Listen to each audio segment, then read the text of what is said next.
porque a palavra sacramento justamente significa sinal. Os 7 sinais, os 7 sacramentos, onde nós vamos identificando que o Senhor não nos deixa sozinhos. Ao longo de nossa vida, Ele quer nos acompanhar, para que você nunca se sinta sozinho na procissão para a Jerusalém do Alto. Então a gente vê que, por exemplo, assim como nascemos para este mundo, no batismo também nascemos para Deus. Então, desde o primeiro momento, nós somos batizados em Cristo para morrer, aquele gesto de mergulho, para com Ele ressuscitar para a vida eterna. Assim como nosso corpo precisa se alimentar, nossa alma também. E Ele se oferece, como vamos celebrar amanhã, o dia em que Ele instituiu a Santa Missa, o sacramento da Eucaristia. Assim como o povo lembrava o maná do deserto, o pão caído do céu, Ele é verdadeiramente este pão que veio do céu, que se oferece a nós para alimentar nossa alma, nosso espírito. Assim como às vezes o corpo precisa da saúde, se cuidar, assim também deixou os sacramentos da cura, como por exemplo, a gente se confessar, é buscar o perdão dos pecados, é buscar a cura da doença que está em nossa alma. E a unção dos enfermos também é um destes sacramentos que nos dá, além do alívio do sofrimento, a cura da doença, mas também o perdão dos nossos pecados. Agora, sempre as pessoas até hoje, muita gente não entende direito sobre a unção dos enfermos, né? Há pessoas que ainda estão presas ao passado. Quem ontem, aliás, ontem não, segunda, foi para a missa do Santo Crisma, onde o bispo, né, levanta o braço aí. Uma salva de palmas, gente. Eu fiquei surpreso com a presença de todos vocês, né? Eu já sabia de uma turma grande de Santana que ia, mas daqui foi surpresa ver vocês. Que bom. A presença maciça, tá lá algumas pessoas dos casais, do grupo de oração. A gente ficou muito feliz com a presença de vocês. E a gente lembra que esses óleos, né? Traz o óleo da unção aí. Por exemplo, esse foi um só, isso, pode deixar aqui. Esse aqui foi um só dos que foram abençoados, né? Nós usamos na terça ontem de noite, lá numa senhora lá do Baixio, e hoje pela manhã usamos para os idosos e os enfermos lá de Santana, e vamos usar agora aqui também. E antigamente o pessoal tinha medo de chamar o padre para este sacramento. Chamava-se extrema unção. O pessoal só chamava quando achava que a pessoa ia morrer. Eu lembro de uma menina, né, filha dos casais lá, de pessoal de igreja de Paulistana, hoje é uma mulher, né? E na época que o padre Gregório morava lá, então ela parece que escutou o pessoal falando, né? A avó estava muito doente para morrer e mandaram chamar o padre. Então quando o padre chega, ela se agarrou com o pai, com a mãe, com os outros, dizendo: não deixa o padre chegar perto de vó, não. Não deixa o padre chegar perto de vó, não. Como se dissesse assim: se chegar e der unção, vai morrer. Então, às vezes não é assim. O sacramento da unção, nós lembramos que ele é acompanhado, né, pelo próprio Cristo, o próprio Espírito Santo, há toda uma mística. Há pessoas que, por exemplo, parece que, sobretudo essas pessoas muito devotas, muito religiosas, parece que elas estão esperando o sacerdote chegar para dar unção. Então, assim que o padre termina de ungir, a pessoa falece. Há outras que parece que assim a gente pensa que vai morrer, e de repente não, né? Eu já falei ano passado aqui, repito, de uma senhora, que eu passando em Paulistana, o padre não estava e me pediu que desse a unção naquela senhora. E eu conhecia, porque ela tinha sido ministra, ela tinha um problema de amnésia, andava sempre uma pessoa acompanhada, porque se ela comprasse uma coisa, ela não lembrava, ela não sabia quem era quem, então tinha que ser acompanhada direto. E ela estava tão assim, adoentada, os olhinhos abertos, a boca aberta, que eu achei que ela já estava, tinha feito a passagem. Aí o filho médico estava assim perto, aí eu perguntei, como é que ela está? Ele disse, não, padre, o quadro dela está estável. Pode fazer aí a unção, a oração, que ela está bem, pode fazer. E eu fiz a unção. Mas eu fiz assim, já achando que realmente era a extrema unção, que era a despedida. E eu me lembro que eu já estava aqui, eu voltei assim uns 4 meses depois, pertinho assim do mês de março, e eu lembro que encontrei uma das pessoas que estava presente, ela disse assim, padre, lembra de dona fulana? Eu disse, lembro. O senhor deu a unção? Eu disse, lembro. Eu já fui respondendo, morreu, né? Ela disse, não. Ela hoje está com mais saúde. Lembra que ela tinha um problema de esquecimento? Pois ela não tem mais aquele problema, tem uma memória boa. Hoje ela anda para cima, para baixo sozinha, sabe de tudo, lembra de tudo. Ela voltou, foi boa. Eu nunca esqueci aquela fala. Deus tem dessas coisas. Na minha cidade mesmo tinha um senhor daqueles de antigamente, que dava o catecismo na casa dele, e ele se tornou ministro da Eucaristia, e quantas vezes, assim, bem umas 5 vezes, eu lembro de 2 vezes, eu indo com o padre, o seminarista, o padre dando unção, e eu imaginando, seu fulano não escapa. E quando pensar que não, ele já de caminhar cedinho de manhã, todo dia. Quando pensa que não, está lá ele caminhando, quase seus 90 anos. Ou seja, Deus tem seus planos, seus projetos, Deus é que sabe. Então, por isso que hoje a gente diz que não é o sacramento da extrema-unção, que pode ser, Deus é quem sabe. Se Deus está vendo que a pessoa está sofrendo, e que já cumpriu o propósito, e que está na hora dela fazer a travessia, Deus de repente vai chamá-la, e vai sim, vai ser a extrema-unção. Mas pode ser que não seja, que seja de repente a pessoa vai voltar. Deus tem seus planos, por isso que ele é chamado o sacramento da saúde. O próprio São Tiago, em uma de suas cartas, diz assim, olha, se alguém entre vocês estiver enfermo, doente, chame os presbíteros da igreja, quer dizer, nós os padres, os sacerdotes, para que a oração unida ao óleo da unção possa trazer, né, a cura da doença, o alívio dos sofrimentos e o perdão dos pecados. Então, o óleo da unção, que é abençoado juntamente com o óleo do crisma e também o óleo do batismo, no dia da missa do Santo Crisma, que geralmente é na quinta de manhã, mas as dioceses podem mudar. Nossa, esse foi o 2º ano que estamos celebrando na segunda-feira para favorecer. A gente entender isso é muito forte para nós, é muito importante. Eu lembro que eu vi do próprio padre João Moraes, que ele tinha abandonado assim, o sacerdócio, se casou com uma filha lá de Fronteiras da minha terra, hoje ele é falecido, e durante uma das cirurgias da minha mãe, ele acompanhando, e eu conversando com ele, ele disse que é assim que se ordenou o padre, naquele tempo, o pessoal fazia isso, não era todo mundo que tinha transporte. Aí o pessoal, alguém adoecia, essa região todinha, né, pertencia a Picos, por isso que muita gente ainda chama, eu vou lá para a matriz, quer dizer, vou lá para a catedral. Só que a gente tem que botar na cabeça que a matriz nossa não é mais a catedral, a matriz nossa hoje é aqui. A palavra matriz significa a igreja mãe da paróquia. Hoje a igreja mãe da paróquia é esta igreja de São José, né? Ela é a igreja mãe, é catedral, é a igreja mãe da diocese de Picos. E aí essa região todinha, os padres de Picos saíam para atender. Muitas vezes no lombo de animais, naquela década de 50, 60, que não tinha transporte. Aí alguém adoecia, a pessoa mandava alguém ir em Picos, chamar o médico, já mandava o dinheiro, fazia aquele frete, que geralmente era um jipe, aí a pessoa vinha no jipe trazendo o médico. Se o médico dissesse, não, vai ficar bom, aí voltava tudo bem. Mas se o médico dissesse, não tem jeito, são tantos dias de vida, pode chamar o padre. Aí trazia o médico no jipe, já havia uma pessoa com 2 montado no animal e trazendo outro animal puxado.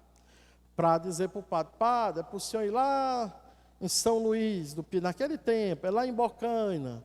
É para o senhor ir tal, sabe, as distâncias enormes no cavalo. Aí o padre Madeira, né, os mais velhos devem se lembrar, o padre Madeira dizia assim, gente, que discriminação é essa contra os padres? Por que que o médico, você soube contratar um jipe e levou o médico no jipe? Agora no padre tem que levar no jumento, né, ou no cavalo. Esse padre João Moraes mesmo dizia assim, que ele era padre novo, recém-formado, morando, se formou em Fortaleza, e teve que pegar esse cavalo montado para ir para um lugar, depois de Bocaina e muito. Ele disse, chegou lá todo assado, né, já de noite, fez a unção, e na volta decidiu que não tinha condições físicas de chegar na catedral, ia ficar em Bocaina.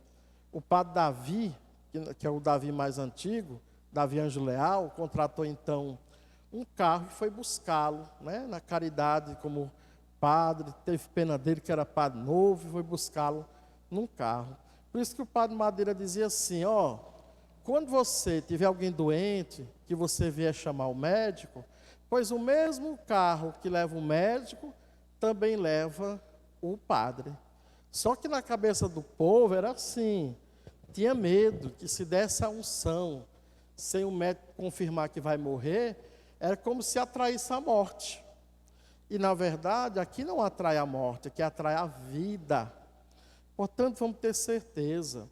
E outra coisa, gente, a unção é muito importante. Às vezes tem pessoas que ficam confundindo este óleo, que é sacramental, com os óleos, que algumas igrejas ficam aí enganando os fiéis, derramando na cabeça do povo e vendendo. E até a igreja católica também tem padre que fica fazendo essas coisas assim, como se fosse o mesmo, e não é. Aí às vezes, né, quantas vezes chega alguém, padre, aquele óleo, derrama aqui na minha mão, derrama aqui na minha cabeça, derrama aqui, sei lá, estou sentindo um zum, zum, zum no meu ouvido, derrama no meu ouvido, estou com uma dor aqui, eu preciso da... Não, gente, esse óleo aqui não estou dizendo que a gente não possa abençoar um outro óleo, para que fique assim como um remédio, mas esse aqui não é para essa finalidade. Ficar aliviando como se fosse um remédio. Aqui é um remédio para a alma, para o espírito, mas é um sacramento. Então a gente entender isso. Depois também, tem gente que não entende. Às vezes a pessoa, ela está acamada, doente, aí o padre vai lá, dá unção. Aí a pessoa acha assim, que toda hora que a pessoa piorar, chama o padre de novo, né? É como se fosse um médico. Veja aqui a pressão. Como é que está? Não, gente. Se o padre deu unção, não precisa toda hora que a pessoa piorar, tá chamando o padre para dar nova unção, não. Só faz uma vez ali, pronto. Aí se ela melhorar, né? Aí voltou a andar, mas de repente, como esse senhor da minha terra que eu estava dizendo, e ele voltar a piorar de outra doença, de outra queda, sei lá, aí tudo bem, você chama. Mas se ele está acamado do mesmo jeito que o padre foi há 2, 3 meses atrás, você não precisa novamente correr atrás do padre. Depois, prestar atenção se a pessoa realmente está, sabe, muito doente. Porque, às vezes, a gente aprende no seminário que quando alguém nos chama para dar unção, é para a gente, tiver comendo, deixa o prato e vai. Mas no dia a dia, gente, no corre-corre, a gente também precisa ter caridade para com o sacerdote. Às vezes o padre deixa, por exemplo, hoje aqui, eu estou celebrando com vocês. Aí de repente alguém chega, padre, corre aqui em Santana para dar unção. Aí você pensa que é uma coisa urgente, que não dá para esperar. Chega lá, está lá a pessoa numa boa, conversando, não está doente para a morte. Eu lembro uma vez, padre novo, passei o domingo correndo, sabe? Cheguei a última missa no domingo, em Tainópolis. Aí chega um recado, padre, tal lugar, eu não sabia nem onde era. Tem uma pessoa doente, corre lá que é urgente. Eu disse, e agora? Tem alguém para ir comigo? Não, e como é que eu vou acertar esse lugar que eu não sei nem onde é? Não tinha ninguém, amanhã tem fulano que pode ir com o senhor. Depois então eu vou rezar para que essa pessoa possa esperar. Eu tinha passado o dia correndo, era uma época de chuva, de atoleiros, o carro não estava de confiança. E eu fui no outro dia, arriscando o carro atolar. Era um lugar distante, gente. Aí eu chego lá, quando eu chego procurando a pessoa, e o povo dizia, aqui não tem essa pessoa doente, aqui não tem essa pessoa para morrer. Quando eu chego, está a pessoa no celular, batendo papo, conversando numa boa. Eu disse, quem foi que chamou para dar unção? Ah, fui eu, padre, eu acho que eu estou assim precisando dar unção. Porque escutou alguém falando na rádio que era bom dar unção, não sei o quê. Não, eu quero a unção. Imagina se eu tivesse saído sozinho, me perdido na estrada, atolado do carro, sei lá, no meio do nada. Eu estou falando de 17 anos atrás. Então, é bom detectar. Tem gente que às vezes não escuta isso, aí chama o padre qualquer hora, numa semana que está de festejo, Semana Santa corrido, aí o padre deixa de atender uma coisa séria, sabia que poderia muito bem ser na outra semana. Como também tem pessoas que não querendo dar o trabalho ao padre, às vezes também exagera do outro lado, gente. Por exemplo, às vezes a pessoa está assim, tão já o médico mandou para casa, desenganado, prestes a morrer, e a pessoa, não, padre, mas se o senhor não puder hoje, pode ser amanhã, depois de amanhã. E às vezes a pessoa não aguenta para amanhã. Então é bom você perceber esses detalhes também. Preparar o doente para receber a unção. Tem gente que diz, padre, dá unção em fulano. A pessoa quer receber a unção, será? A pessoa quer se confessar, que às vezes a pessoa não quer. Você quer insistir para a pessoa, sabe, entrar no seu à força. Um padre mais velho me contava, não vou dizer a cidade, né? Mas ele contava um exemplo, que esse homem era um prefeito, um coronel do lugar, o bicho era ruim, não prestava. Na época dele, por exemplo, ele viu uma mulher casada, a filha de alguém, às vezes decidia que ia dormir com a menina, com a mulher naquele dia. Às vezes mandava o próprio marido deixar a mulher, mandava o próprio pai deixar a filha. E aí, se não levasse, mandava bater, mandava não sei o quê. Podia estar certo, ou ir embora, ou ali não dava certo. E esse homem caiu com câncer. E o padre, de repente, estava lá e chegou um amigo, que era do padre e amigo dele. Disse, padre, fulano está doente de câncer. Foi, eu soube. Padre, o senhor vai lá dar unção, confessar ele? Aí o padre pensou e disse, e ele quer? Claro, padre, que ele quer. Você perguntou para ele? Não. Pois você vai lá, pergunta se ele quer se confessar e receber a unção. Tá bom. E o padre foi, e o amigo foi falar com ele. A resposta dele, eu tenho uma irmã que é freira, quando ela chegar lá de viagem, eu vou conversar com ela, se é bom ou não, eu me confessar, eu receber a unção. Se ela achar que é bom, aí eu aceito o padre, fazer a unção. E não sei se a irmã conhecia, eu sei que ele nunca chamou o padre para receber a unção, nem a confissão. Como o outro, que a família, o cabo era ruim, gostava de fazer as coisas apertando o dedo, e mandaram o padre e a família, padre, confessa fulano. E o padre foi, ele no leito assim para morrer.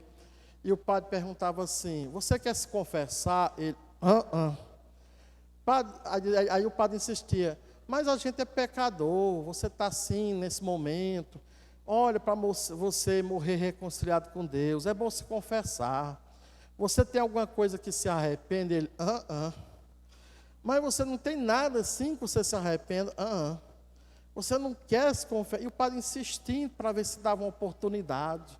E ele não falava direito, mas na sua razão, ele estava pleno, não queria. Então, às vezes, quando você chamar o padre para dar unção, é bom você preparar a pessoa para ela fazer uma confissão sincera. Ou então, se não pode mais confessar, receber a unção, né? Querendo mesmo, sabe? Não seja aquela coisa forçada, como se, não, tem que receber, não tem mais, não. A pessoa precisa também querer, gente. Preparar um ambiente, né? Às vezes uma velhinha do lado. A gente precisa preparar essa realidade. O sacramento, ele tem esse poder de nos curar, de nos libertar. Amém? Por isso que nesse instante, trago o livrinho meu, nós vamos iniciar assim, gente. Nós vamos iniciar esse momento da unção, nesse primeiro instante.